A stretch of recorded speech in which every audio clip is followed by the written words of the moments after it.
Welcome to my YouTube channel. আমার YouTube চ্যানেলে তোমাদের সবাইকে ওয়েলকাম। আমি শর্মিষ্ঠা। আমি আবার চলে এসেছি তোমাদের সাথে গল্প করার জন্য। তোমরা সব কেমন আছো বলো? তোমরা সব ভালো আছো? তোমরা ভালো থাকলে আমিও ভালো থাকি। যেহেতু আমি আজকে রেডি হয়ে চলে এসেছি, আজকের ভিডিওটা কি তোমরা তো নিশ্চয়ই জানতে পারছো আমি কেন রেডি হয়েছি। তো সেদিনকে তোমাদের বলেছিলাম যে একটা মেয়ের নাকি বার্থডে আছে 5 বছরে, তার জন্যে রেডি হয়েছি। যেহেতু যেতে হবে, এখন বাজে 8:30, ঠিক আছে। যেহেতু আমরা যাবো সেখানে আমি রেডি হয়েছি। আমাদের বাড়ি সবাই যাবে, তো আমাদের এখানে মানে সবাইকেই বলেছিল। তো বেশি দূর নয়, মানে গাড়িতে গেলে 15 মিনিট লাগবে। তো আমরা টোটো রিজার্ভ করেছি, টোটোর সাথে মানে টোটো করেই যাব। তো আমার লুকটা কেমন লাগছে কমেন্ট করে জানাবে, ঠিক আছে। আমি এরমভাবেই মানে কোথাও গেলে এরমভাবে মেকআপ করি। এটা আমার লিপস্টিক, তোমাদের জানো তো আমার লিপস্টিক দেখেছি, কাজল, ফেস পাউডার, এইটুকুনি। তো আমার এখনো চুলটা আয়নানো হয়নি। তো যেহেতু আমার মানে চুল আয়নানো আমি সময় পাই না, খুব সময় পাই না। মানে কি আমি মানে চান করি নামি, ঠিক আছে। চান করার পর যে চুলটা আয়রাবো সেটা আমি আয়রাই না। যখন ভিডিও বানাই তখন আমি এইটুকুনি আয়রাই, তারপরে সাইডগুলো আয়রাই না, এরম তুলে নিই, নাহলে ওখানে থাকে। যেহেতু আমার চুলটা ছোটো মতন, তো পেছনের স্টেপ সামনের লেয়ার দিয়ে আছে, তো আমি এরম ধারাই করি। তো আমার চুলটা বড় হয়ে গেছে, আমার আবার কাটার সময় হয়ে গেছে। তো কাটবো, যখন কাটবো তোমাদের পুরো ফুল মানে ব্লগটা দিয়ে দেবো, তোমরা দেখে নেবে যে আমার চুলটা কাটলে কুইটিনি কাটি, জাস্ট এইটুকুনি, ঠিক আছে। তোমরা দেখবে। দেখে নাও আমি এখানে চুলটা আয়রাইনি, তো চুলটা আয়রাবো। তো পুরো লুকটা দেখে নাও। তো এই শাড়িটা পরেছি যেহেতু শ্রাবণ মাস, তো যেহেতু সবুজ চুড়ি পরে আছি। আমার অনেক শাড়ি ছিল, তাহলেও আমি এই শাড়িটা পরেছি। তো আমার চুড়িগুলো কেমন লাগছে কমেন্ট করে জানাবে। তো আজকে আমি হাতে নেল পালিশ পরেছি। সেদিকে যে নেল পালিশটা কিনেছিলাম কালকে, তোমাদের তো ভিডিও দিয়েছিলাম, ওই নেল পালিশটা আজকে হাতে আমি পরেছি। তো নেল পালিশ পরেছি, চুড়িগুলো পরেছি, আর এটা একটা মানে একটা সেটে চুড়ি ছিল সেটা পরেছি। তো আমার ফাইনাল লুকটা দেখে নাও কেমন লাগছে, দেখে নাও। তো আমি এইভাবেই শাড়ি পরি। তো ফুল লুকটা দেখে নাও। তো কেমন হয়েছে কমেন্ট করে জানাবে। তো আর কি বলবো, তো ভাবলাম এখনো চুলটা আয়রানি, চুলটা আয়রাতে হবে। চলো চুলটা আয়রে নিই। চিমনিটা কোথায় গেল কি জানি, খুঁজেও পাচ্ছি না। সোনা চিমনি কোথায় গেল?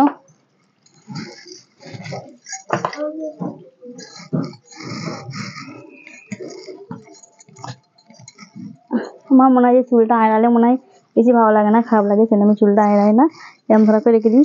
বাঁধবো জাস্ট, এখন এমনি চুলটা ছাড়া থাক। চান করার পর শুকোনো হয় না ভালো করে, চান টান করে এসে খাওয়া দাওয়া করি, খাওয়া দাওয়া করে শুয়ে পড়ি। তো আমার সোনাইকে, এই সোনা, তো আজকে আমার সোনাইকে একটু উঁচুতে তুলে দিয়েছি। তো চলো তোমাদেরকে দেখাই। তো আমার সোনাইকে উঁচুতে তুলে দিয়েছি, কেমন ভালো লাগছে কমেন্ট করে জানাবে। তো যেহেতু আমার সোনাইকে পিঁমড়ে ধরে, তো তার জন্য বাবা একটু উঁচুতে জায়গা করে দিয়েছে, তোমাদের কালকে বলেছিলাম। চলো দেখাই, দেখাই। তো আমার ছোট্ট সোনাই এখানে বসে আছে। আমার সোনাই আজকে প্রচন্ড হাসছে, যেহেতু আমি আমার সোনাইকে ওখানে বসেছি। আমার সোনাই দুটো গাড়ি, এখানে একটা গাড়ি, এটা গাড়ি, আর এখানে আমার সিংহাসন, গণেশ ভাই আর একটা ভাই সঙ্গী। তো আমার সোনা বললো যে মা তুমি ওখানে দেবে, সেখানে আমি ওখানে দিয়ে দিয়েছি। তো একটা কথা, যে দিদিভাই কালকে মানে ব্লগে বলছিল যে আমার নাকি নামটা তোমার মানে ভিডিও দিতে মানে বলতে পারবে কি না, কোনো কিছু অসুবিধা, কিন্তু আমার কোনো অসুবিধা নেই, তুমি আমার নামটা বলতে পারো চাইলে, আমার কোনো অসুবিধা হবে না। তো যেহেতু তোমাকে আমি দিদি বলে রেখেছি, আমার দিদির নেই, ঠিক আছে। আমরা যেহেতু 2 বোন, তো আমার মা বাপের আমরাই 2টো মেয়ে, যেহেতু আমরা 2 বোন, আমার বাড়িতে আমার মা বাবা আমি আর আমার বোন, এটাই আমরা জানি। তো আমার ঠাকুমা আছে, তো বড়মা যেটা আছে তারা সেরকম ভালো রিলেশন রাখিনি, সেখানে আমরা 4 জনই থাকি। তো যখন আমরা বাপের বাড়ি যাই, তো আমাদের মানে যা মানে সপ্তাহে আমরা যখন যাই, এক সপ্তাহ থাকলে যা মানে দোকানপাতি যা মানে খরচাপাতি হয়, তখন আমরা 2 বোনেই করি। বলি না যে আমার যেহেতু ভাই নেই যে মা বাবা মানে নিয়ে আসবে আমরা খাবো, সেটা করি না গো। আমরা নিজেরা দোকান হাট বাজার মানে এভরিথিং যা লাগে সব কিছুই দিই। মানে যখন আমরা কিনে নিই, আমরা চলে এলেও ওরা 1 মাসের মানে মানে মশলা, তেল মশলা মানে 2 সপ্তাহের জন্য কিনে দিই। মানে 1 সপ্তাহ আমরা খাবো, 1 সপ্তাহ মা খাবে। তো আমরা যখন যাই, তো এমনই মানে কিছুদিন গেছে আমি নিজে বাজার করে নিয়ে গেছি। তো নিয়ে গেছি, আমার ছেলে আংটিটা দিল আমাকে পরতে, ব্যাগে রেখে দাও, এখন না, এটা সবসময় পরার জন্য নয়, ব্যাগে রেখে দাও। তো ধরো আমার বোনও ইয়ে করে আর আমিও করি। তো আমি পুজোতে মা বাবাকে শাড়ি দিই, আমার বোন ষষ্ঠীতে দেয়, পুজোতে মা বাবাকে শাড়ি দিই, পয়লা বৈশাখে দিই। যেহেতু আমি বড় মেয়ে, তো আমি একমাত্র আমার বাড়ির মধ্যে, আমার বাড়িতে বাপের বাড়ির মধ্যে বড় মেয়ে, আর এখানে আমার শ্বশুর বাড়ির মধ্যে আমি বড় ছেলের বউ হয়েছি, ঠিক আছে। তো আমার বোন আছে, তো আমার যেরকম একটা ছেলে, আমার বোনেরও একটা ছেলে, ঠিক আছে। দু বোনের দুটো ছেলে। আমার মা খালি বলতো, যেহেতু আমার দুটো মেয়ে, তো আমার খুব কষ্ট হয়, তো আমার মেয়েদের জন্য একটা করে যেন ছেলে হয়। তো আমার একটা ছেলে হয়েছে, আমার বোনেরও একটা ছেলে হয়েছে। আমার ছেলে হয়েছে আমার বিয়ে 5 বছর পর আমার ছেলে হয়েছে। যেহেতু আমার বোনের যখন বিয়ে হয়, তখন আমার ছেলেরা বিয়ের পর, তো তারপর আমার ছেলে হয়। আমার বোনের বিয়ে আমার বিয়ের 5 বছর পরই হয়। তো ওর বিয়ে এখন 8 বছর হয়ে গেল। তো এই শ্রাবণ মাস এলে 8 বছর হয়ে যাবে। তো আমার ছেলের ভাদ্র মাসে তারিখ এলে পুরো, ভাদ্র মাসে 19 তারিখ এলে পুরো 7 বছর কমপ্লিট হয়ে যাবে। আমার ছেলে হয়েছে। তো আমার ছেলে অনেক কষ্ট করে হয়েছে, অনেক ডাক্তার দেখিয়েছি, তারপরে এখানে ওখানে ওষুধ খাইয়েছি, তারপর অনেক কষ্ট করে আমার ছেলে হয়েছে। যেহেতু আর এমনই একটা সময় গেছে যে আমার ছেলে যখন হয়, তখন না নার্সিংহোমে বিল দেওয়ার মতন আমাদের টাকা ছিল না, ঠিক আছে। এত মানে ডাক্তার দেখানোর পর এত আমাদের টাকা খরচা হয়ে গেছিল। তো তারপর লাস্টে আমার 6 মাস পর আমার ছেলে যখন মানে ইয়ে হলো, 6 মাস পর আমার মানে স্টোন দেখা দিল, গলব্লাডারে স্টোন। তখন আমি ওষুধ খেতাম। তো ওই ওষুধের দাম অনেক ছিল তখন। একটা পাতা 5টা ওষুধ ছিল, 5টা না 7টা ওষুধ ছিল, 5টা ওষুধ ছিল, 100 টাকা করে দাম ছিল, দুদিনেই শেষ হয়ে যেত। 120 টাকা করে দাম দিত তখন। তো তখন অত ওষুধ, তারপরে বাচ্চাটা হয়েছিল অনেকদিন পর, 7 মাস মানে 8 মাস ওষুধ খাওয়ার পর। সেই জন্যে তখন পয়সা ছিল না, তখন মা বাবারও মানে পয়সা দিয়ে মানে ওখানেই থাকতাম আমি। তো আমাকে বাড়িতে আসতে দিত না, এখানে নিয়ে আসতো না কো, আমি ওখানেই থাকতাম। হয়তো 7 রাত হলে তখনই আসতাম, নাহলে আসতাম না। তো কি ভালো লিপস্টিক, ওইটাই তো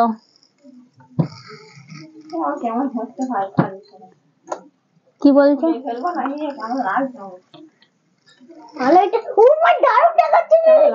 এই কাজলটা তো মোটা আছে, ওকে যেমন আচ্ছা, ওকে আমি পরে দিয়ে দিচ্ছি। এখন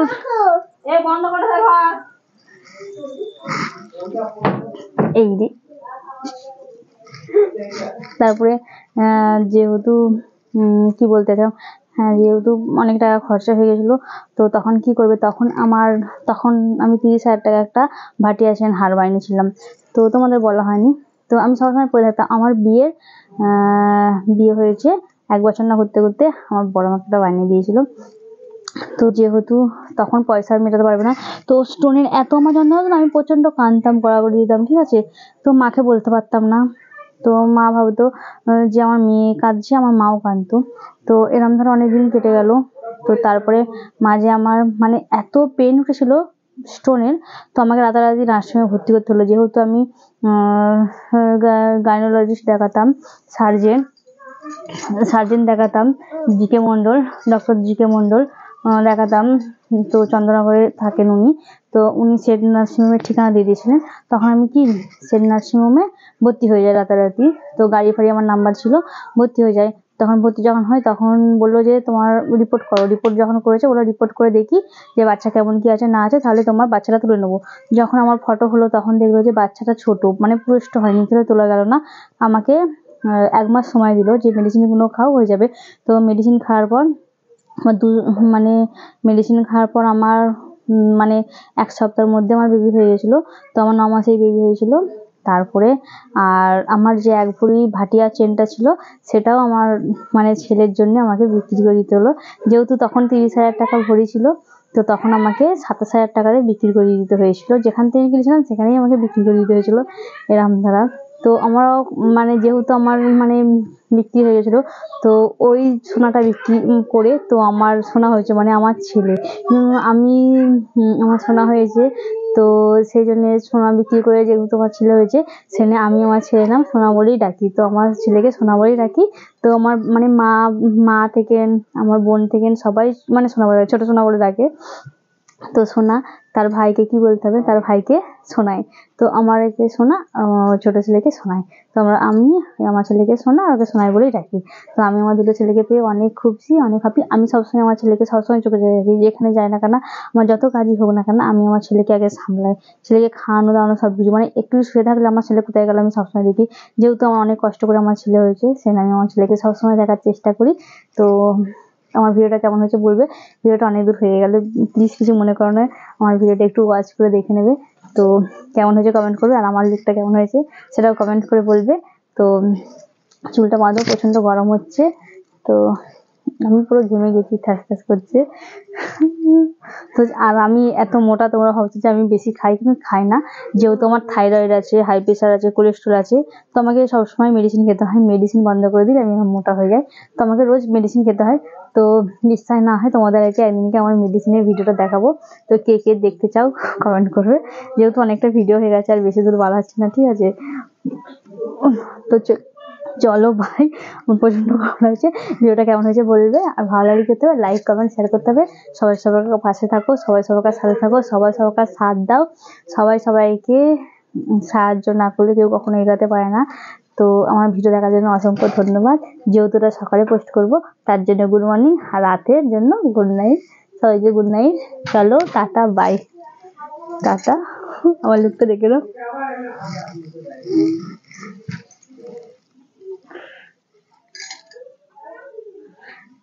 চলো রাখছি।